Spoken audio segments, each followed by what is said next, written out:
Sir నమస్తే అండి. చంద్రబాబు నాయుడు అధికారంలోకి వచ్చిన తర్వాత ముఖ్యమంత్రిగా ఆయన తీసుకుంటున్న నిర్ణయాలు ఏ విధంగా ఉన్నాయి? అసలు మీ అభిప్రాయం ఏంటండి ఈ నిర్ణయాల మీద? చంద్రబాబు నాయుడు గారు అధికారంలోకి వచ్చిన తర్వాత వైసీపీ నాయకులు కానీ, వైసీపీ మంత్రులు కానీ, వైసీపీ ముఖ్యమంత్రి కానీ ప్రజలను ఏ విధంగా మభ్యపెట్టారో ముందు తెలియజేస్తున్నారు. ప్రజలకు నిజాలు తెలియజేయడానికి ఆయన బయలుదేరారు. ముందు అమరావతిని సందర్శించారు.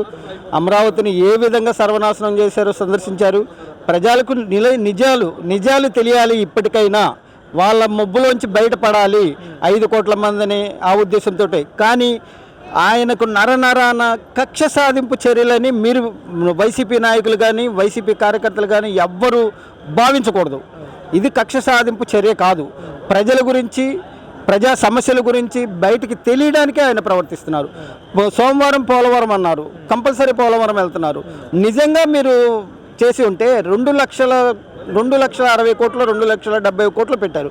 అదే పోలవరానికి మీరు ఏదైనా పథకం తగ్గించి ఆ 70,000 కోట్లు నువ్వు పోలవరానికి పూర్తి చేసింటే నిజంగా మీరు ఇవ్వాల్సి అయ్యేవారు, మిమ్మల్ని నిజంగానే ఆశీర్వదించేవాళ్ళు. మీరు పథకాలు ఇవ్వలేదని ఏ ప్రజలు కొట్టరండి. నేను మీ పథకం ఇది ఆపేస్తున్నాను, పోలవరానికి ఖర్చు పెడుతున్నాను అంటే కంపల్సరీగా మీకు న్యాయం చేసేవాళ్ళు. కానీ మీరు పథకాలు ఇచ్చినట్టే ఇచ్చారు, కానీ వెనక నుంచి ఎంత లాగేసింది కూడా తెలియదు. అది కూడా ఇప్పుడు ప్రజలకు తెలియజేస్తారు. ఒక 6 నెలల్లోపు ఇదే ప్రోగ్రాం ఉంటుంది. కానీ ప్రజలు కక్ష సాధింపు చర్య అని ప్రజలు అనుకోవట్లేదు. మీరు అనుకుంటే ఎవరేం చేయలేరు.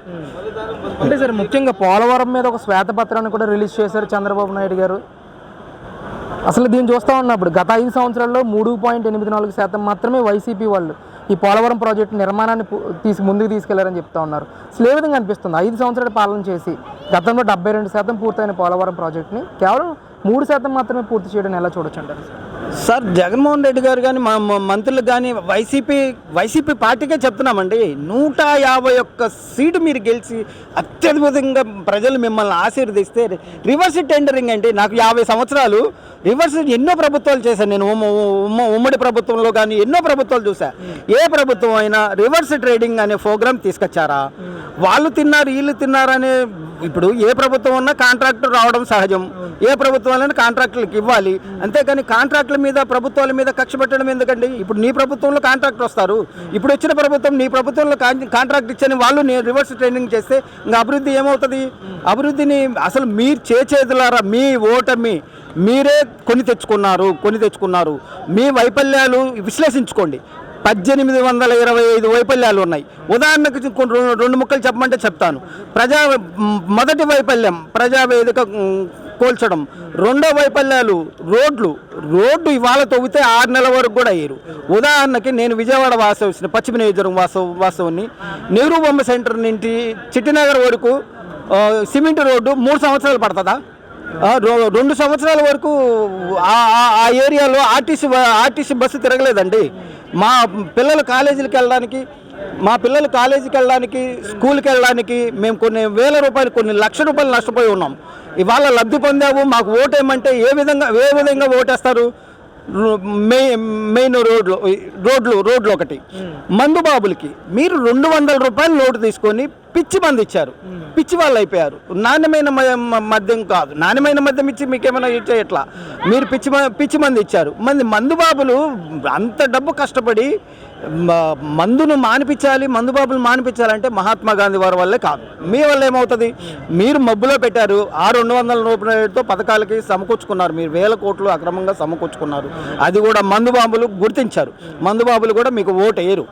పథకాలు తీసుకున్నా సరే ఎందుకు వేస్తారండి? ఇవాళ నీకు పథకం ఇచ్చాను కదా అని మా మీద బురద చల్లితే ఓటు వేస్తామా? ఏం కదా. అంతెందుకండి, విజయవాడ వాక్ సెంటర్లో నా షాప్ ఉంది.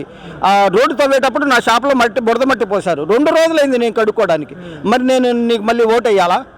చెప్పండి. ఆ ఎమ్మెల్యే గారు, మాజీ దేవాదాయ శాఖ మంత్రి వెల్లంపల్లి శ్రీనివాసరావు గారు కానీ, వెల్లంపల్లి మంత్రి గారు కానీ, ఆయన కారు ముందు నేను బోర్డు పట్టుకొని పరిగెత్తానండి. ప్రజల గురించే పరిగెత్తా. ఏ రోజు నాకు రూపాయి సాయం చేయమని పరిగెత్తలేదు, ప్రజల గురించి పరిగెత్తా. ఆయన నన్ను ఆఫీస్కి పిలిచి ఏది నువ్వు పెద్ద నన్ను ఇది అడుగుతున్నావు అని నన్ను బెదిరించారు. నేను ఆ రోజే చెప్పా, నువ్వు కానీ నీ ప్రభుత్వం కానీ ఎలా గెలుస్తుందో నేను చూస్తా. నేను కూడా ప్రజా పత్రికా ముఖంగా చెప్తాను. ఏకైక రాజధాని అమరావతి అని ప్రెస్ మీట్ పెట్టి చెప్పా. 2 సంవత్సరాల క్రితమే చెప్పా.